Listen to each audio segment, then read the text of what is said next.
விளையாட்டுத்துறை அமைச்சராக பொறுப்பேற்ற பிறகு தமிழகத்தில் இந்த மாதிரி விளையாட்டு, இந்த மாதிரி பயிற்சிகளுக்கு, சிலம்பாட்டம் விளையாட்டுகளுக்கு முக்கியத்துவம் கொடுத்து ஒவ்வொரு மாநிலங்களிலும் பார்த்தாலும் ஒரு வருடத்தில் பார்த்தால் எல்லா மாநிலங்களும் தமிழகத்தைச் சேர்ந்த ஒவ்வொரு கபடி போட்டியாக இருந்தாலும் சரி, அவர்கள் வெற்றி பெற்று பரிசு வாங்கிட்டு வருகிறார்கள்.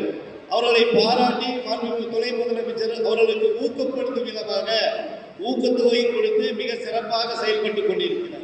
இளைஞர்கள் எல்லாம் நல்வழிப்படுத்த வேண்டும், அவர்கள் நல்லொழுக்கத்தோடு உயர்ந்த நிலைக்கு வர வேண்டும் என்பதற்காக தான் மாண்புமிகு துணை முதலமைச்சர் மிக சிறப்பாக இந்த விளையாட்டுத்துறை அமைச்சராக பதவியேற்ற பின்பு இதெல்லாம் கொண்டு வந்துடுறாங்க.